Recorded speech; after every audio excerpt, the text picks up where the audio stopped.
जय हिंद दोस्तों, आप सभी लोग का एडवर्टेरिया का नया बुक आ गया है मार्केट में। आप सभी लोग को पता ही होगा, एक सेट आपका यहाँ पे अपलोड कर दिया गया है, सेट नंबर 1। और आज का जो वीडियो होने वाला है ये आपका सेट नंबर 2 है। ये आपका एडवर्टेरिया का बीपीएससी का नया प्रैक्टिस सेट आया है जो प्रीवियस ईयर का है। इससे बेहतर जान लीजिए कि इससे बेहतर आपका कोई भी सेट नहीं है मार्केट में। आप इसको बुक को देखिए एक बार, मार्केट से लीजिए या फिर आप ऑनलाइन इसको खरीद लीजिए। बहुत ही बेहतर बुक है आपके एग्जाम के लिए। और हाँ, मैंने 10 लड़कों का या फिर लड़कियों का, मान के चलिए सभी दोनों लोग को मिला करके 10 कमेंट मैंने लिया है। वीडियो के लास्ट में उन लोग का नाम बोला जाएगा और उन लोगों का कहना क्या है आप सभी लोग को मैं वीडियो के लास्ट में बताऊंगा। तो बस आप वीडियो बने रहिए। अगर आप देखिए आपका भी कुछ सुझाव देना चाहते हो तो आप कमेंट बॉक्स में दे सकते हैं, आपका भी कमेंट पिक किया जाएगा, ठीक है। और हाँ, अगर आपको ये वीडियो पसंद आया तो वीडियो को लाइक जरूर कीजिएगा ताकि और भी लोग और शेयर भी कर दीजिएगा ताकि और भी लोग इस वीडियो के माध्यम से अपना रिवीजन कर पाएंगे। तो चलिए सेट को शुरू करते हैं। चलिए, आज का पहला प्रश्न क्या है, इसको हम देखेंगे अच्छे से, पूरा बेहतर तरीके से देखेंगे। आप सभी लोग इसको बढ़िया से आंसर करिएगा और अपना स्कोर जरूर बता दीजिएगा कमेंट में कि आप कितना स्कोर कर पाए हैं, ठीक है। आज का पहला प्रश्न है कि मानव यानी प्रथम मानव जीवाश्म भारत की किस नदी घाटी से प्राप्त हुआ था। तो ये कहाँ पे हुआ था, तो आपका ऑप्शन सी हो जाएगा, नर्मदा घाटी। क्या हो जाएगा, नर्मदा घाटी। अगला प्रश्न है क्वेश्चन नंबर 2, भारत में पहले साम्राज्य की स्थापना किस शासक के द्वारा की गई थी। तो ये किया गया था ऑप्शन ए, चंद्रगुप्त मौर्य के द्वारा। ऑप्शन आपका यहाँ पे ए राइट आंसर हो जाएगा। अगला प्रश्न है कि बुद्ध की प्राचीनतम प्रतिमा किस शैली में प्राप्त होती है। तो ये प्राप्त होती है ऑप्शन ए, गांधार शैली। क्या हो जाएगा, सही आंसर आपका ए हो जाएगा। अगला प्रश्न है किस अभिलेख में कलिंग विजय का वर्णन है। बताइए कौन से अभिलेख में कलिंग विजय का वर्णन है। तो इसका आंसर आपका क्वेश्चन नंबर 4 का क्या हो जाएगा, तो ऑप्शन आपका ई हो जाएगा, उपयुक्त में से कोई नहीं या फिर एक से अधिक। ये आपका 13वें अभिलेख से संबंधित है, आप इसको अच्छे से याद रखिएगा। अगला प्रश्न है कि सन 1565 में कौन सा युद्ध लड़ा गया था या फिर कौन सा युद्ध हुआ था। इंपॉर्टेंट है, तो आप सभी को पता ही होगा, तालीकोटा का जो युद्ध हुआ था वो आपका 1565 में हुआ था। कब हुआ था, 1565 में। आगे देखते हैं, अगला प्रश्न क्या है कि सल्तनत काल में सार्वजनिक वितरण प्रणाली किसने प्रारंभ किया था या फिर आरंभ किया था, बताइए। तो इसका आंसर हो जाएगा ऑप्शन ए, अलाउद्दीन खिलजी। क्या हो जाएगा, अलाउद्दीन खिलजी आपका सही आंसर हो जाएगा।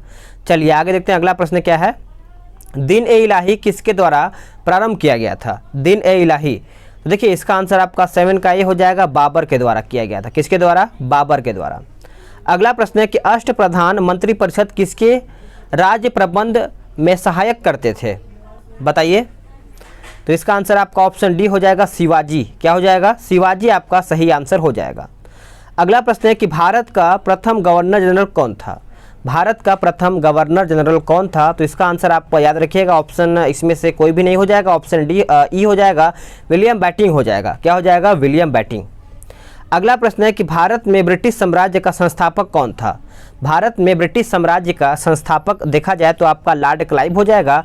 ऑप्शन आपका यहाँ पे सी हो जाएगा। देखिए एक एक क्वेश्चन देखिएगा, ये दरोगा के लिए बहुत ही महत्वपूर्ण सेट बन जाता है, क्योंकि दरोगा के लिए भी आपका इंपॉर्टेंट सेट बनता है। क्योंकि डायरेक्टली देखिए बीपीएससी का प्रीवियस ईयर का क्वेश्चन उठा करके ही आपको दरोगा में पूछा जाता है, ठीक है। 1857 की क्रांति सर्वप्रथम कहाँ से प्रारंभ हुआ था। ये मैंने जो भी 100 सेट चला रहा हूँ उसमें सभी क्वेश्चन देखिए मान के चलिए कंप्लीट करा दिया गया है। तो आपका उत्तर हो जाएगा ऑप्शन डी, मेरठ। क्या हो जाएगा, मेरठ हो जाएगा। मुंडा विद्रोह का नेता कौन था। मुंडा विद्रोह का नेता जो था वो कौन था, तो आप सभी को पता होगा, बिरसा मुंडा। ऑप्शन आपका बी हो जाएगा। अगला प्रश्न है कि आर्य समाज की स्थापना किसने की थी। आर्य समाज की स्थापना किसके द्वारा किया गया था। तो ऑप्शन आपका सी हो जाएगा, दयानंद सरस्वती हो जाएगा। ऑप्शन आपके यहाँ पे सी हो जाएगा।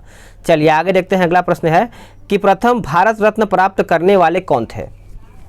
प्रथम भारत रत्न प्राप्त करने वाले देखा जाए तो आपका एस राधाकृष्णन हो जाएगा। ऑप्शन आपका यहाँ पे 14 का डी हो जाएगा। अगला प्रश्न है कि भारतीय राष्ट्रीय कांग्रेस के द्वितीय मुस्लिम अध्यक्ष कौन थे। तो सबसे पहले पहला याद रख लीजिएगा, पहला आपका बदरुद्दीन तैयब हो जाएगा। अगर दूसरा पूछा जाए तो आप दूसरा का सी मारिएगा, रहीमतुल्लाह मोहम्मद सायानी हो जाएगा। ऑप्शन आपका यहाँ पे सी हो जाएगा, पहला बदरुद्दीन तैयब। अगला प्रश्न है क्वेश्चन नंबर 16, ये कहता है कि सन 1902 ईस्वी में लॉर्ड कर्जन ने 2 भारतीय सदस्यों को सम्मिलित करते हुए एक विश्वविद्यालय आयोग गठित किया, वो कौन थे। तो देखा जाए तो आपका सैयद हुसैन बिलग्रामी और न्यायमूर्ति गुरुदास बनर्जी हो जाएगा। तो इस प्रकार से आपका उत्तर डी हो जाएगा। अगला प्रश्न है कि पुनः सार्वजनिक सभा का स्थापना किसने की थी। तो ये किया गया था 1870 ईस्वी में महादेव गोविंद रानडे के द्वारा। ऑप्शन आपका यहाँ पे बी उत्तर हो जाएगा। चलिए आगे देखते हैं अगला प्रश्न क्या है। अगला प्रश्न है कि भारतीय राष्ट्रीय कांग्रेस के द्वितीय सम्मेलन में कितने मुस्लिम प्रतिनिधियों ने भाग लिया था। बहुत ही महत्वपूर्ण प्रश्न है, याद रखिएगा इसको आप सभी लोग। 33 प्रतिनिधियों ने यहाँ पे भाग लिया था दूसरे कांग्रेस सम्मेलन में, तो उत्तर आपका यहाँ पे भी हो जाएगा। चंपारण आंदोलन मुख्यतः किसके विरोध में था, किसके विरोध में था। तो ये आपका नगदी फसल हो जाएगा। ऑप्शन आपका यहाँ पे 19 का बी सही आंसर हो जाएगा। चलिए आगे देखते हैं अगला प्रश्न क्या है। अगला प्रश्न आपके लिए महत्वपूर्ण है, इसको आप अच्छे से देखिएगा और स्कोर अपना बताइएगा कमेंट में कि आप कितना स्कोर कर पा रहे हैं इन 150 में से। 1885 ईस्वी में WC बनर्जी द्वारा इंगित भारतीय राष्ट्रीय कांग्रेस के निम्न उद्देश्यों में से कौन सा सही नहीं था। तो कौन सा सही नहीं था, तो आपका उत्तर ई हो जाएगा। इनमें से कोई नहीं या फिर एक से अधिक, इसमें आपका एक से अधिक उत्तर होगा। देखिए, देश के हितों की रक्षा करने वाले भारतीयों के बीच संपर्क और मित्रता बढ़ाना, देशवासियों के बीच जाति संप्रदाय तथा प्रांतीय पक्षपातों की भावना को दूर करके उनमें राष्ट्रीय एकता की भावना को विकसित करना। तो इस प्रकार से उत्तर आपका ई हो जाएगा। आगे देखते हैं अगला प्रश्न है कि सन 1906 ईस्वी में लंदन में अभिनव भारत सोसाइटी की स्थापना किसने किया था। तो ये BD सावरकर के द्वारा किया गया था, विनायक दामोदर सावरकर के द्वारा। अगला प्रश्न है कि भारत छोड़ो आंदोलन के दौरान बकरी का टापू में अखिल भारतीय आज़ाद दस्ता का गठन किया था किसने। तो ये किया गया था जयप्रकाश नारायण जी के द्वारा। ऑप्शन आपका यहाँ पे 22 का डी हो जाएगा। अगला प्रश्न है कि मुस्लिम लीग ने अपना वार्षिक अधिवेशन नियमित रूप से प्रारंभ किया या फिर आरंभ किया था। तो उत्तर आपका हो जाएगा 1906 में किया था। 1906 में तो ऑप्शन आपका दिया नहीं है, तो आपका उत्तर ई हो जाएगा। ठीक है, चलिए आगे देखते हैं अगला प्रश्न क्या है कि जर्मनी के समर्थन में काबुल में राजा महेंद्र प्रताप सिंह के नेतृत्व में अंतरिम सरकार का गठन हुआ था किसके दौरान। तो इसमें आपका ऑप्शन ई हो जाएगा। इसमें आपका कोई भी नहीं है। आपका ये कब हुआ था, तो 1915 में हुआ था। आप इसको अच्छे से याद रखिएगा। अगला प्रश्न है कि तेभागा आंदोलन सन 1946 में बंगाल में आरंभ हुआ था। तो ये आरंभ हुआ था, उत्तर याद रखेंगे, किसान सभा नेतृत्व में। ऑप्शन आपका यहाँ पे बी हो जाएगा। चलिए आगे देखते हैं अगला प्रश्न है, किसने कहा जब तक यह तीसरी शक्ति अथवा इंग्लैंड यही है, जब तक यह तीसरी शक्ति अथवा इंग्लैंड यही है, हमारे सांप्रदायिक मतभेद हमें परेशान करते रहेंगे। तो ये कहा गया था किसके द्वारा। तो आप सभी लोग याद रखिएगा, डॉक्टर राजेंद्र प्रसाद, मौलाना अबुल कलाम आज़ाद, जवाहरलाल नेहरू और विनायक दामोदर सावरकर। तो आपका उत्तर ई हो जाएगा। अगला प्रश्न है कि 1934 ईस्वी में कांग्रेस सोशलिस्ट पार्टी की स्थापना किसने या फिर सोशलिस्ट पार्टी की स्थापना की थी किसके द्वारा। तो ये किया गया था 27 का, तो ऑप्शन सी हो जाएगा, जयप्रकाश नारायण और आचार्य नरेंद्र देव द्वारा, यानी उत्तर आपका सी हो जाएगा। अगला प्रश्न है कि बिहार का कौन सा शहर 5 पहाड़ियों से घिरा हुआ है।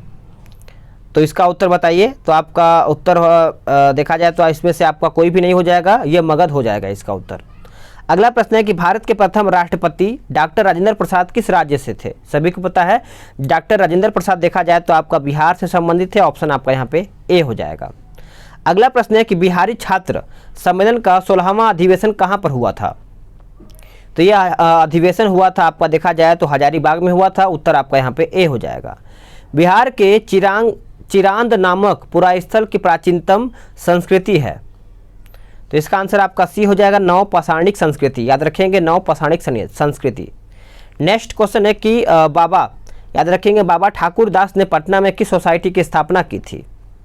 तो ये किया गया था रामकृष्ण मिशन सोसाइटी के द्वारा, यानी ऑप्शन आपका यहाँ पे बी हो जाएगा। आगे देखते हैं अगला प्रश्न क्या है। अगला प्रश्न है क्वेश्चन नंबर आपका 33। स्वतंत्र भारत, याद रखिएगा, स्वतंत्रता पश्चात बिहार का प्रथम राज्यपाल कौन बना था। इंपॉर्टेंट है, इसका आंसर याद रखेंगे सभी लोग, सी हो जाएगा, जयराम दास दौलत राम। उत्तर आपका यहाँ पे हो जाएगा। वर्ष 2011 में बिहार के कितने जिलों में 10 लाख से कम जनसंख्या थी। 10 लाख से कम जनसंख्या थी। तो इसका उत्तर हो जाएगा ऑप्शन बी 3। अगला प्रश्न है कि बिहार में निम्नलिखित में से किस अनाज का प्रति हेक्टेयर उत्पादन सबसे अधिक है। तो सबसे अधिक देखा जाए तो आपका उत्तर सी हो जाएगा, मक्का का। किसका, मक्का का आपका उत्तर हो जाएगा। अगला प्रश्न है कि बिहार में मछली उत्पादन करने वाले अग्रणी जिले कौन से हैं। अग्रणी जिले देखा जाए तो आपका उत्तर हो जाएगा ऑप्शन बी मधुबनी और दरभंगा, यानी उत्तर आपका यहाँ पे बी हो जाएगा। अगला प्रश्न है कि उत्पादन क्षेत्र की दृष्टि से बिहार में शीर्ष श्रेणी यानी रैंकिंग की दालें कौन सी हैं। पहले रैंक की तो नंबर 1 तो देखा जाए तो आपका 37 का ऑप्शन सी हो जाएगा, मूंग और मसूर, यानी ऑप्शन आपका यहाँ पे सी हो जाएगा। अगला प्रश्न है कि बिहार में गन्ना उत्पादन में अग्रणी जिला कौन सा है। गन्ना उत्पादन में तो देखिए इसका उत्तर आपका 38 का ऑप्शन ए हो जाएगा, पश्चिमी चंपारण। क्या हो जाएगा, पश्चिमी चंपारण। अगला प्रश्न है कि बिहार के किस जिले में सबसे अधिक नहर सिंचित क्षेत्र है। सबसे अधिक नहर सिंचित क्षेत्र है तो इसका आंसर आपका सी हो जाएगा, रोहतास। क्या हो जाएगा, रोहतास। अगला प्रश्न है कि बिहार के वे जिले कौन से हैं, यानी कौन से हैं जिनमें 2001 से 2011 के क्रमशः सबसे कम ग्रामीण महिला साक्षरता दर थी। तो इस प्रकार से आपका ऑप्शन डी हो जाएगा, किशनगंज और सहरसा। याद रखिएगा ऑप्शन आपका यहाँ पे डी हो जाएगा। चलिए आगे देखते हैं। अगला प्रश्न है कि बिहार अर्थव्यवस्था की विकास दर 18-19 यानी 2018-19 में स्थिर कीमतों पर क्या थी। तो परसेंटेज पूछा गया है तो इसका आंसर आपका ऑप्शन 41 का डी हो जाएगा, 10.53। याद रखेंगे डी उत्तर हो जाएगा। बिहार राज्य सकल राज्य मूल वर्धित में कृषि और संवृद्ध क्षेत्रों का योगदान वित्तीय वर्ष 2017-18 में क्या था। तो 42 का उत्तर हो जाएगा, ऑप्शन इसमें आपका ये हो जाएगा 22% हो जाएगा। इसको आप अच्छे से याद रखिएगा। अगला प्रश्न है कि वर्ष 2019 में बिहार राज्य में बिजली क्षमता की उपलब्धता क्या थी। तो उपलब्धता पूछा गया है तो इसका आंसर आपका ऑप्शन ए हो जाएगा, 4767 मेगावाट, यानी ऑप्शन आपका यहाँ पे ए हो जाएगा।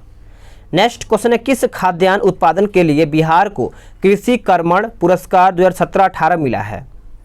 तो इसका आंसर आपका ऑप्शन सी हो जाएगा, गेहूं। क्या हो जाएगा, गेहूं आपका सही आंसर हो जाएगा। कुंवर सिंह जगदीशपुर में कब प्रविष्ट हुए। तो इसका आंसर याद रखिएगा, महत्वपूर्ण है। तो इसका उत्तर आपका 22 अप्रैल 1858 हो जाएगा, ऑप्शन आपका ए हो जाएगा। अगला प्रश्न है कि 1904 ईस्वी में देवघर में गोल्डन लीग की स्थापना ब्रिटिश का बहिष्कार और स्वदेशी आंदोलन की प्रगति के लिए की गई थी। कहाँ में, तो ये किया गया था आपका बिहार में किया गया था। कहाँ पर, बिहार में। अगला प्रश्न है कि सन 1875 ईस्वी में बिहार हेराल्ड आरंभ किया था किसने। तो बिहार हेराल्ड, तो इसका आंसर आपका ऑप्शन सी हो जाएगा, बाबू गुरु प्रसाद सेन ने। ऑप्शन आपका यहाँ पे सी हो जाएगा। अगला प्रश्न है कि बिहार में प्रथम समेकित यानी चेक पोस्ट कब स्थापित किया गया था। तो ये किया गया था 2018 में, ऑप्शन आपका सी हो जाएगा। चलिए आगे देखते हैं अगला प्रश्न क्या है। अगला प्रश्न है कि जानवरों के प्रति, याद रखिएगा, जानवरों के प्रति क्रूरता की रोकथाम को भारतीय संविधान की किस सूची में रखा गया है। महत्वपूर्ण है तो आप सभी को पता ही होगा, समवर्ती सूची में रखा गया है, ऑप्शन आपका सी हो जाएगा। संविधान सभा की प्रथम बैठक कब हुई थी। संविधान सभा की प्रथम बैठक आपका 9 दिसंबर 1946 में हुआ था, ऑप्शन आपका यहाँ पे ए हो जाएगा। अगला प्रश्न है कि भारत के राष्ट्रपति के चुनाव मंडल में कौन कौन सम्मिलित होते हैं। याद रखिएगा, इंपॉर्टेंट है। तो इसका उत्तर आपका क्या हो जाएगा बताइए, 51 का सी हो जाएगा, राज्य विधानसभाओं के प्रति सदस्य। देखिए इसका आंसर आपका 51 का देखा जाए तो आपका डी हो जाएगा, संसद के दोनों सदनों के सभी निर्वाचित सदस्य एवं राज्य विधानसभाओं के सभी निर्वाचित सदस्य हो जाएगा। तो इस प्रकार से उत्तर आपका यहाँ पे डी हो जाएगा। अगला प्रश्न है कि भारतीय संविधान के अनुच्छेद 110 के अनुसार धन विधेयक की परिभाषित यानी परिभाषा में क्या सम्मिलित है। तो इसका आंसर आपका ऑप्शन ई हो जाएगा, उपयुक्त में से कोई भी नहीं या फिर एक से अधिक। देखिए केवल लोकसभा में 62 यहाँ पे देखा जाए तो केवल लोकसभा में ही पारित होता है, आप इसको अच्छे से याद रखिएगा। अगला प्रश्न है कि इंदिरा साहनी बनाम भारत संघ मुकदमे में सर्वोच्च न्यायालय का निर्णय किस विषय से संबंधित है। कौन से विषय से संबंधित है। तो आपका सरकारी नौकरियों में अन्य पिछड़ा वर्ग का आरक्षण, यानी ऑप्शन आपका ए हो जाएगा। अगला प्रश्न है कि भारत में किसी दल को राष्ट्रीय दल बनने हेतु पूर्व चुनाव में कम से कम कितना प्रतिशत वोट यानी वोट प्राप्त होना चाहिए। तो इसका आंसर आपका 54 का देखा जाए तो ऑप्शन आपका ही हो जाएगा। देखिए अलग से दल यानी अलग से देखा जाए दल बनाने के लिए इसके कुछ प्रावधान दिए गए हैं, इसको आप अच्छे से याद रखिएगा। चलिए आगे देखते हैं अगला प्रश्न क्या है, कटौती प्रस्ताव का उद्देश्य क्या होना चाहिए। कटौती प्रस्ताव का उद्देश्य क्या होता है। तो इसका आंसर आपका 55 का सी हो जाएगा, बजट प्रस्तावों के खर्च में कमी का प्रस्ताव प्रस्तुत करना, यानी ऑप्शन आपका यहाँ पे सी हो जाएगा। अगला प्रश्न है क्वेश्चन नंबर 56, इसमें देखिए मिलान करके बताना है तो इसको अच्छे से देखिएगा। देखिए आपका ग्राम पंचायत का जो गठन है ये आपका चला जाएगा अनुच्छेद 40 में, और समान आचार संहिता जो है ये आपका चला जाएगा अनुच्छेद 44 में। कृषि एवं पशुपालन जो है आपका चला जाएगा कृषि एवं पशुपालन, एक सेकेंड, सी तो आपका चला जाएगा 48, और न्यायपालिका व कार्यपालिका आपका अनुच्छेद 50, और आपका जो बचता है अंतर्राष्ट्रीय शांति का विकास, तो ये आपका चला जाएगा अनुच्छेद 51 में। तो इस प्रकार से इसका आंसर आप मिला लीजिएगा। ठीक है, चलिए आगे देखते हैं। अगला प्रश्न है कि निम्नलिखित में से किस संवैधानिक संशोधन अधिनियम द्वारा मंत्रिपरिषद की संख्या लोकसभा के कुल सदस्यों के 15% की, यानी 15% सीटों की संख्या निर्धारित की गई है? तो इसका आंसर आपका देखा जाए 57 का, तो ऑप्शन आपका ऑप्शन सी हो जाएगा 51वां, यानी 91वां संविधान संशोधन अधिनियम 2003 के द्वारा। ठीक है, इसमें भी आपका मिलान करना है, इसको अच्छे से देखिएगा और बेहतर तरीके से इसको मिलान करके बताइएगा। और क्वेश्चन नंबर कौन सा है? 58 नंबर है। तो इसका 58 नंबर का देखा जाए तो आपका उत्तर यहाँ पे डी हो जाएगा, यानी ऑप्शन डी देखते हैं कि CH हनुमंता राव आपका चला जाएगा, क्या बोलते हैं, पंचायत समिति है तो 1984 हो जाएगा। GK राव आपका चला जाएगा 1985, अशोक मेहता आपका चला जाएगा 1978, और LM सिंधवी आपका चला जाएगा 1986, और बलवंत राय मेहता जो कि बहुत ही ज़्यादा महत्वपूर्ण है आपका चला जाएगा 1957 में। तो आप इसको याद रखिएगा। चलिए आगे देखते हैं अगला प्रश्न क्या है। अगला प्रश्न आपका भारत का भूगोल से संबंधित है। देखिए एक भी प्रश्न आपका छूटना नहीं चाहिए। भारत का भूगोल, राजस्थान में किस, यानी राजस्थान में स्थित खेतड़ी खदान किसके लिए प्रसिद्ध है? इंपॉर्टेंट है, सभी को पता होगा। ये आपका तांबा के लिए प्रसिद्ध है। किसके लिए? तांबा के लिए प्रसिद्ध माना जाता है। ऑप्शन आपका ए हो जाएगा। भारत का किस देश के साथ स्वतंत्र आवागमन रेजिम है? तो इसका आंसर आपका ये हो जाएगा म्यांमार। क्या हो जाएगा? म्यांमार के साथ स्वतंत्र आवागमन आपका संबंधित है। अगला प्रश्न है कि भारत में चंद्रा और भागा नदियां किस क्षेत्र में बहती हैं? तो इसका आंसर आपका ये हो जाएगा स्पीति हो जाएगा। क्या हो जाएगा? स्पीति सही आंसर हो जाएगा। चंबल नदी पर राणा प्रताप सागर जल विद्युत परियोजना किस राज्य में स्थित है? कौन से राज्य में स्थित है? तो आपका उत्तर हो जाएगा ऑप्शन बी राजस्थान। क्या हो जाएगा? राजस्थान। अगला प्रश्न है कि भरमौर जनजातीय क्षेत्र किस प्रांत में स्थित है? तो इसका उत्तर बताइए। तो आपका ऑप्शन बी हो जाएगा हिमाचल प्रदेश। क्या हो जाएगा? हिमाचल प्रदेश। अगला प्रश्न है कि जवाहरलाल नेहरू बंदरगाह किस राज्य में स्थित है? इंपॉर्टेंट है, इसको आप याद रखिएगा। ये आपका महाराष्ट्र में पड़ता है। कहाँ पर? महाराष्ट्र आपका उत्तर हो जाएगा। अगला प्रश्न है निम्नलिखित में से भारत का कौन सा राज्य तांबे का सबसे बड़ा उत्पादक है? तो सबसे बड़ा पूछा गया है, तो आपका उत्तर ये हो जाएगा मध्य प्रदेश। क्या हो जाएगा? मध्य प्रदेश। अगला प्रश्न है कश्मीर में यानी पहलगाम किस नदी के किनारे बसा है? तो ये देखा जाए तो आपका ऑप्शन सी हो जाएगा लिद्दर। क्या हो जाएगा? लिद्दर हो जाएगा। अगला प्रश्न है कि दंडकारण्य क्षेत्र किस राज्य में स्थित है? सभी को पता है दंडकारण्य जो आपका है ये आपका 67 का क्या हो जाएगा बताइए, कमेंट करके बता सकते हैं। सिंपल क्वेश्चन है, देखते हैं कौन इसका आंसर सही करता है। ठीक है, चलिए आगे देखते हैं। अगला प्रश्न है क्वेश्चन नंबर 68, कहता है निम्नलिखित में से कौन सी मवेशी नस्ल राजस्थान की नहीं है? बताइए। तो इसका आंसर आपका ऑप्शन सी हो जाएगा हल्लीकर। क्या हो जाएगा? हल्लीकर। अब यहाँ पे विश्व भूगोल का प्रश्न आएगा। तो देखिए उत्तरी अमेरिका में नियाग्रा जलप्रपात किन दो झीलों के बीच में स्थित है? तो ये आपका हो जाएगा ऑप्शन डी ओंटारियो झील और ईरी झील। तो आप इसको अच्छे से याद रखिएगा। निम्नलिखित में से कौन सा जोड़ा बेमेल है? निम्नलिखित में से कौन सा जोड़ा आपका बेमेल है? तो आपका इसमें से कोई भी नहीं हो जाएगा। आप इसको अच्छे से याद रखिएगा, यानी इसमें सभी हो जाएगा। अगला प्रश्न है कि निम्नलिखित में से कौन सा एक जर्मनी का कोयला क्षेत्र नहीं है? जर्मनी का कोयला क्षेत्र नहीं है, तो आपका उत्तर ऑप्शन बी हो जाएगा लॉरेन बेसिन। क्या हो जाएगा? Lorraine basin. अगला प्रश्न है कि रूस के किस शहर को उत्तर का वेनिस कहा जाता है? रूस के किस शहर को उत्तर का वेनिस कहा जाता है? तो वेनिस याद रखेंगे, ऑप्शन आपका बी हो जाएगा सेंट पीटर्सबर्ग हो जाएगा। ऑप्शन आपका बी हो जाएगा। अगला प्रश्न है कि यूरोप में यानी पिरेनीज पर्वत श्रृंखला किन दो देशों को अलग करती है? तो आंसर हो जाएगा ऑप्शन ए स्पेन और फ्रांस हो जाएगा। माफ़ कीजिएगा, स्पेन और फ्रांस लिखा है। ऑप्शन आपका ए हो जाएगा स्पेन और फ्रांस। अगला प्रश्न है कि अड्डू प्रवाल भित्ति किस महासागर में स्थित है? तो ये देखा जाए तो आपका ऑप्शन सी हो जाएगा भारतीय महासागर में। कहाँ पर? भारतीय महासागर में। चलिए आपका अर्थव्यवस्था से प्रश्न आपका economics, world economic outlook index कौन प्रकाशित करता है? ये इंपॉर्टेंट है, तो आप सब लोग याद रखिएगा। ऑप्शन आपका सी हो जाएगा IMF, यानी IMF के द्वारा वर्ल्ड इकोनॉमिक आउटलुक इंडेक्स जारी किया जाता है। ऑप्शन आपका सी हो जाएगा। चलिए आगे देखते हैं अगला प्रश्न क्या है। क्वेश्चन नंबर 76, निम्नलिखित में से कौन सी एक सकल घरेलू उत्पाद गणना करने की विधि नहीं है? GDP। तो इसका आंसर आपका ऑप्शन बी हो जाएगा, यानी हासमान लागत विधि, ऑप्शन आपका बी हो जाएगा। भारत में राष्ट्रीय आय का आंकड़ा निम्नलिखित में से कौन सा कार्यालय या फिर संस्थान जारी करता है? तो ये जारी किया जाता है आपका ऑप्शन सी, CSO। अगला प्रश्न है कि आयुष्मान, इसमें बोला गया है कि आयुष्मान सहकार योजना के बारे में कौन सा कथन सत्य नहीं है? तो इसका उत्तर हो जाएगा ऑप्शन ए, भारत के वित्त मंत्रालय ने यह योजना शुरू करी। ये आपका ऑप्शन जो है गलत है। ठीक है, चलिए आगे देखते हैं अगला प्रश्न क्या है। अगला प्रश्न है कि भारत के बजट में किस वर्ष वस्तु लेन देन कर यानी CTT प्रस्तुत किया गया था? तो ये प्रस्तुत किया गया था 2013-14, यानी ऑप्शन आपका 79 का ए राइट आंसर हो जाएगा। भारत जेंडर बजटिंग कब शुरू किया गया? तो ये शुरू किया गया था केंद्रीय बजट 2005 से, यानी ऑप्शन आपका यहाँ पे 80 का ए हो जाएगा। अगला प्रश्न देखते हैं, क्वेश्चन नंबर 81 कहता है कि PS केयर्स कोष के बारे में कौन सा कथन असत्य है? कौन सा कथन है जो आपका असत्य है? तो आपका ऑप्शन ई सभी हो जाएगा। देखिए आपको इसको आप पढ़िएगा।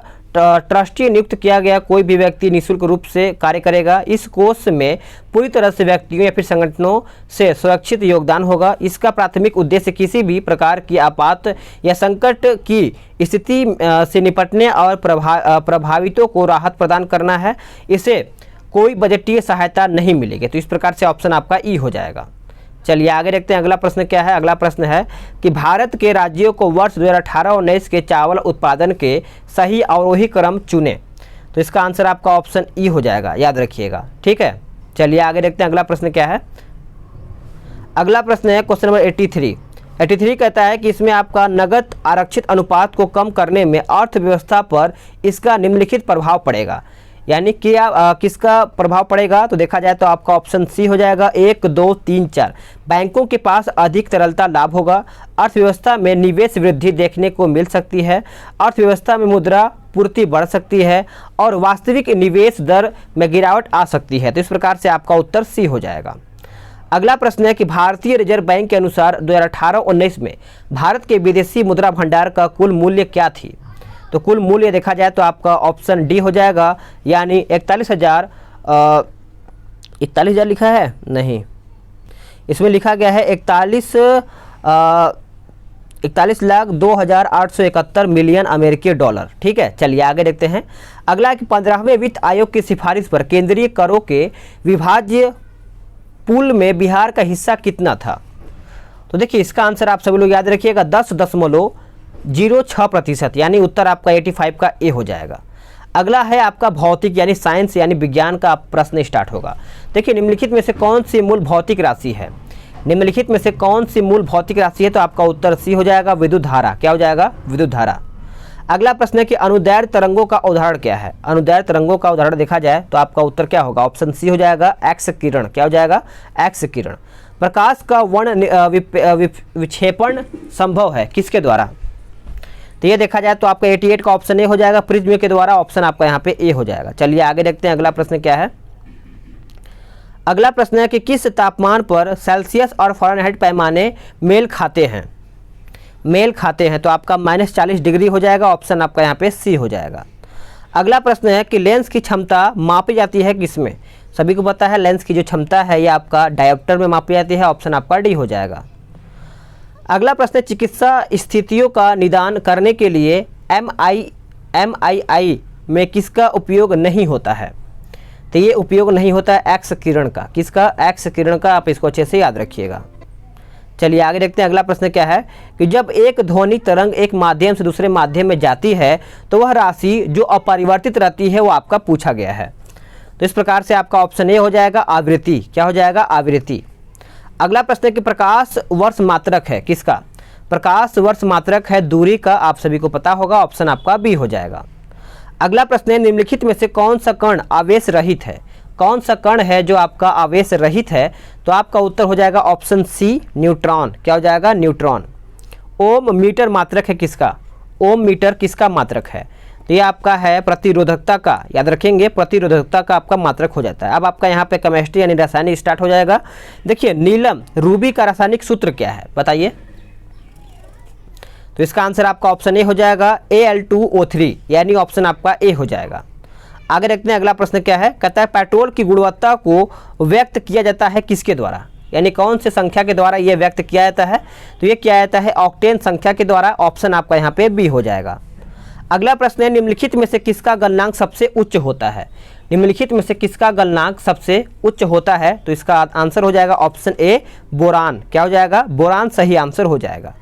अगला प्रश्न है कि एंटीबायोटिक दवा का उदाहरण पूछा गया है, तो आंसर आपका ऑप्शन डी हो जाएगा पेनिसिलिन। क्या हो जाएगा, पेनिसिलिन। अगला प्रश्न है कि सीएनजी का मुख्य घटक पूछा गया है। सीएनजी का मुख्य घटक देखा जाए तो आपका CH4 हो जाएगा। ऑप्शन आपका यहाँ पे डी हो जाएगा। अब यहाँ पे क्वेश्चन नंबर 101 से शुरू करेंगे। 100 क्वेश्चन आपका समाप्त हो गया है। अब और देखेंगे कि अम्ल वर्षा का वेग यानी अम्ल वर्षा के घटक पूछा गया है। अम्ल वर्षा का घटक देखा जाए तो आपका A B दोनों हो जाएगा, यानी HNO2, उसके बाद H2SO4 हो जाएगा। अगला प्रश्न है कि भारी जल का रासायनिक सूत्र पूछा गया है। भारी जल का रासायनिक सूत्र देखा जाए तो आपका उत्तर हो जाएगा ऑप्शन सी D2O। क्या हो जाएगा, D2O। अगला प्रश्न है कि पानी का पीएच मान क्या है। सभी को पता है पानी का पीएच मान देखा जाए तो आपका उत्तर क्या हो जाएगा, ऑप्शन बी हो जाएगा 7। अगला प्रश्न है क्वेश्चन नंबर 104। वर्ष 2019 में रसायन क्षेत्र में किसको विकसित करने के लिए नोबेल पुरस्कार दिया गया था। किसको विकसित करने के लिए नोबेल पुरस्कार दिया गया था, तो इसका आंसर आपका ऑप्शन सी हो जाएगा लिथियम आयन बैटरी। चलिए आगे देखते हैं। अगला प्रश्न क्या है कि प्राकृतिक रबर किसका बहुलक है। प्राकृतिक रबर जो है किसका बहुलक है, तो ये आपका आइसोप्रीन का है। ऑप्शन आपका यहाँ पे ए हो जाएगा। चलिए आगे देखते हैं। अगला प्रश्न क्या कहता है, क्वेश्चन नंबर 106। पानी की टंकी में फंगी को नष्ट करने के लिए इस्तेमाल किया जाने वाला रसायन पूछा गया है, तो इसका आंसर आपका ऑप्शन डी हो जाएगा कॉपर सल्फेट। क्या हो जाएगा, कॉपर सल्फेट। अगला प्रश्न निम्नलिखित में से कौन सा क्लोरोफिल का घटक नहीं है। क्लोरोफिल का घटक नहीं है तो आपका उत्तर हो जाएगा ऑप्शन 107 का क्या हो जाएगा, तो आपका कैल्शियम हो जाएगा। ऑप्शन आपका यहाँ पे ए हो जाएगा। अब यहाँ पे जीव विज्ञान एवं पर्यावरण से संबंधित क्वेश्चन देखेंगे हम कि पौधों में पानी पहुँचाया जाता है किसके द्वारा। पौधों में पानी जो पहुँचाया जाता है बताइए, 108 का उत्तर क्या होगा। आप इसका एकदम सिंपल क्वेश्चन है, बताइए तो इसका आंसर क्या होगा, कमेंट करके बताइएगा। वैसे आपका उत्तर ए हो जाएगा जाइलम। ठीक है। अगला प्रश्न है कि प्रकाश संश्लेषण के दौरान हरे पौधे अवशोषित करते हैं। हरे पौधे अवशोषित करते हैं तो आपका ऑक्सीजन, यानी उत्तर आपका यहाँ पे अवशोषित करते हैं तो आपका उत्तर ए हो जाएगा। अगला प्रश्न है कि ऑक्सीजन अनुपस्थिति होती है, अनुपस्थित होती है किसमें, ऑक्सीजन, तो ये आपका देखा जाए तो कैरोसिन हो जाएगा। ऑप्शन आपका यहाँ पे डी हो जाएगा। अगला प्रश्न है कि एंजाइम लाइपेज का स्रोत है। एंजाइम लाइपेज का स्रोत है तो आपका उत्तर हो जाएगा ऑप्शन बी अग्न्याशय। क्या हो जाएगा, अग्न्याशय आपका उत्तर हो जाएगा। BCG वैक्सीन का इस्तेमाल किसकी रोकथाम के लिए किया जाता है। किसकी रोकथाम के लिए किया जाता है, तो आपका उत्तर हो जाएगा ऑप्शन सी क्षय रोग। क्या हो जाएगा, क्षय रोग। अगला प्रश्न है निम्नलिखित में से कौन सा हार्मोन अग्न्याशय द्वारा उत्पन्न होता है। कौन सा हार्मोन अग्न्याशय के द्वारा उत्पन्न होता है, तो आपका उत्तर ऑप्शन बी हो जाएगा इंसुलिन। क्या हो जाएगा, इंसुलिन। आप इसको अच्छे से याद रखिएगा। चलिए आगे देखते हैं। अगला प्रश्न है कि निम्नलिखित में से कौन रक्त के संचरण यानी संचरण में मदद करता है, तो उत्तर हो जाएगा ऑप्शन सी यानी एरिथ्रोसाइट। क्या हो जाएगा, एरिथ्रोसाइट्स। अंगोरा ऊन किससे निकाला जाता है। अंगोरा ऊन, तो आप सभी लोग याद रखिएगा अंगोरा ऊन जो है ये आपका खरगोश से निकाला जाता है। ऑप्शन आपका यहाँ पे ए हो जाएगा। अब यहाँ पे समसामयिकी देखेंगे हम। कहता है कमला हैरिस का पैतृक गांव तमिलनाडु के किस जिले में स्थित है, तो इसका आंसर क्या होगा, ऑप्शन सी हो जाएगा। याद रखिएगा तिरुचारूर हो जाएगा, तिरुचारूर। ये आप एग्जाम में पूछा जा सकता है दोबारा, तो इसको आप अच्छे से याद रखिएगा। सलीम अली चिड़िया अभ्यारण्य कहाँ पर स्थित है। सलीम अली, तो इसका आंसर क्या होगा, इसका आंसर आपका हो जाएगा ऑप्शन ए गोवा। क्या हो जाएगा, गोवा उत्तर हो जाएगा। भारत में शिक्षा प्रणाली के सुधार के लिए मानव संसाधन मंत्रालय विकास मंत्रालय द्वारा कौन सा पोर्टल लॉन्च किया गया है, तो पोर्टल का नाम है आपका ऑप्शन बी सगुन। क्या हो जाएगा, सगुन। अगला प्रश्न है कि रूपसी हवाई अड्डा भारत के किस राज्य में स्थित है। रूपसी, तो ये देखा जाए तो 19 का उत्तर हो जाएगा ऑप्शन बी असम। क्या हो जाएगा, असम सही आंसर हो जाएगा। चेहरे पर मास्क पहनने की अनिवार्यता के लिए भारत के किस राज्य ने कानून बनाया है, तो इसका उत्तर हो जाएगा ऑप्शन ए राजस्थान। क्या हो जाएगा, राजस्थान आपका उत्तर हो जाएगा। अगला प्रश्न है कि बीज बचाओ, याद रखिएगा बीज बचाओ आंदोलन यानी बीजों को बचाओ किस राज्य में शुरू किया गया है, तो ये शुरू किया गया है आपका उत्तराखंड के द्वारा। अब उत्तराखंड का मुख्यमंत्री कौन है, आप कमेंट करके बताइए तो देखते हैं किसको याद है। ठीक है, चलिए आगे देखते हैं। अगला प्रश्न है 122 नंबर, कहता है कि भारतीय प्रतिस्पर्धा आयोग के चेयरमैन कौन है। यहाँ पे चेयरमैन पूछा गया है तो उत्तर आपका सी हो जाएगा, अशोक गुप्ता। क्या हो जाएगा, अशोक गुप्ता। भारत में राष्ट्रीय सांख्यिकी दिवस कब मनाया जाता है, भारत में राष्ट्रीय सांख्यिकी दिवस कब मनाया जाता है, तो इसका उत्तर हो जाएगा ऑप्शन सी 29 जून को। कौन सी तारीख को, 29 जून को। भारत और चीन के बीच प्रथम अनौपचारिक सम्मेलन कहाँ पर हुआ था, तो ये आपका हुआ था वुहान में। कहाँ पर, वुहान आपका उत्तर हो जाएगा। अगला प्रश्न है, निम्नलिखित में से कौन क्षेत्रीय वृहद आर्थिक भागीदारी का सदस्य नहीं है, तो इसका उत्तर हो जाएगा ऑप्शन डी पाकिस्तान। क्या हो जाएगा, पाकिस्तान। अगला प्रश्न है, किस देश के साथ क्षमता 2+2 बैठक हुआ है, 2+2, तो इसका आंसर आप सभी को पता ही होगा, ऑप्शन आपका डी हो जाएगा, उपयुक्त सभी, जापान, ऑस्ट्रेलिया और आपका अमेरिका हो जाएगा। अगला प्रश्न है कि ट्रैक 1.5 कूटनीति क्या होती है, ट्रैक, तो इसका आंसर आपका 127 का क्या हो जाएगा, ऑप्शन सी हो जाएगा, यानी सरकारी एवं गैर सरकारी कूटनीति हो जाएगा, ऑप्शन आपका सी हो जाएगा। वर्ष 2000 में मेकॉन्ग गंगा सहयोग कहाँ शुरू हुआ था, बताइए, तो ये कहाँ पर शुरू हुआ था, तो आपका ऑप्शन ए हो जाएगा, लाओस में। कहाँ पर, लाओस में।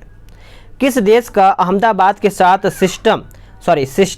सिस्टर स्टेट संबंध है, तो इसका आंसर हो जाएगा ऑप्शन ए अमेरिका। क्या हो जाएगा, अमेरिका।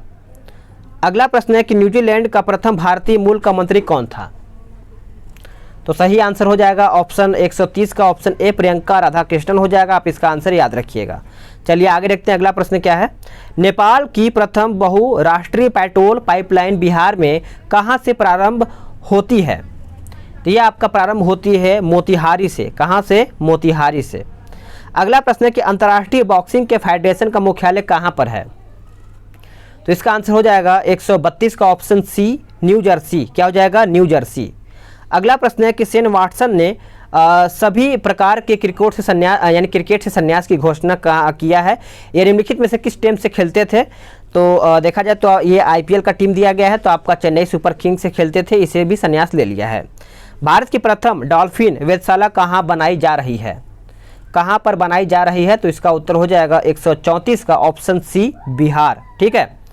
अगला प्रश्न है कि बिहार का प्रथम रामसर क्षेत्र कहाँ पर स्थित है, तो ये आपका देखा जाए तो आपका बेगूसराय में स्थित है, ऑप्शन आपका यहाँ पे ए हो जाएगा। अगला प्रश्न है कि 2020 FIDE के सर्वप्रथम ऑनलाइन शतरंज ओलंपियाड के विजेता कौन है, तो देखा जाए तो उसका उत्तर हो जाएगा ऑप्शन डी भारत और रूस हो जाएगा। इटालियन ग्रैंड प्रिक्स 2020 के विजेता कौन है, इटालियन का पूछा गया है, तो इसका आंसर हो जाएगा ऑप्शन 137 का, ऑप्शन बी हो जाएगा पियरे गैसली।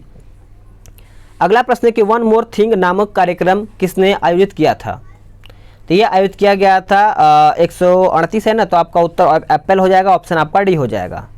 आई एम नो मसीहा के लेखक कौन है, आई एम नो मसीहा, तो इस प्रकार से देखा जाए तो इसका उत्तर हो जाएगा option D Sanjay Kapoor. I am no messiah Sanjay Kapoor. आगे देखते हैं, अगला प्रश्न क्या है 140, निम्नलिखित देशों की HDI 2019 रैंकिंग के आरोही क्रम में सम्मिलित कौन सा एक सत्य है, तो इसका उत्तर हो जाएगा ब्राज़ील, चीन, दक्षिण अफ्रीका, भारत, तो आपका उत्तर यहाँ पे बी हो जाएगा।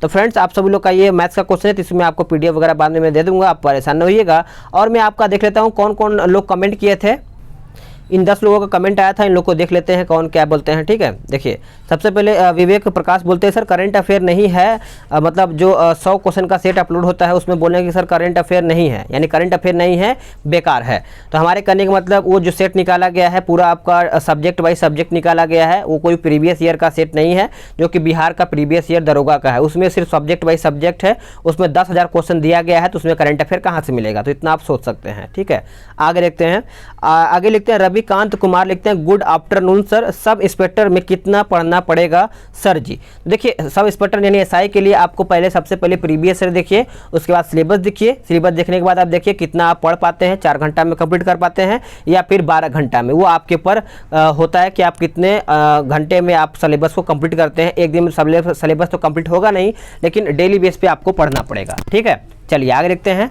अजय कुमार लिखते हैं कि क्या ब्रो सेट ज़्यादा मत डालिए, यानी ये लिखे हैं बदलिए, मतलब मत बदलिए, कोई एक को पहले कंप्लीट कराइए। देखिए सबसे पहले जो सभी लोग का डिमांड उसे देखा जाए तो बहुत लोग का डिमांड है कि सर अभी क्या है कि करंट अफेयर आ रहा है एडुटेरिया का, वो भी शुरू कीजिए। देखिए सभी को मैं लेकर चल रहा हूँ जो सेट 100 क्वेश्चन वाला है बुक, वो तो आपका चल ही रहा है। वो आपका कहाँ, आपका स्पीडी का जो करंट अफेयर है तो उसको मैंने खत्म कर दिया है, एडुटेरिया का भी खत्म कर ही दिया है, लेकिन रिवीजन सेट चल रहा है। तो इस तरीके से मैं आपको सारा सेट कंप्लीट करवा ही रहा हूँ, ठीक है। शिवम कुमार बोल रहे हैं कि सर बहुत जल्दी खरीद लिए हैं, उम्मीद नहीं था। ये मतलब हमें बोल रहे हैं इतना जल्दी इस बुक से वीडियो प्रोवाइड करवाएंगे, थैंक यू सो मच। देखिए जैसे ही मुझको बुक मिलता है, देखिए जैसे ही हमको बुक प्रोवाइड हो जाता है मैं आपको पीडीएफ के रूप में या फिर वीडियो के रूप में आपको सेट प्रोवाइड करा देता हूँ, आप परेशान एकदम न होइएगा। अब सोनू कुमार लिखते हैं कि सर बिहार एसआई के लिए साइंस का कौन सा बुक है बताइए। देखिए बिहार एसआई के लिए सिंपल आप लूसेंट पढ़ सकते हैं जो सभी सब्जेक्ट दिया होता है, या फिर एक लूसेंट का जो आता है साइंस का, ठीक है, लूसेंट का साइंस का आता है, उसको भी आप पढ़िए, उससे बाहर आपका एक भी क्वेश्चन बाहर नहीं जाएगा।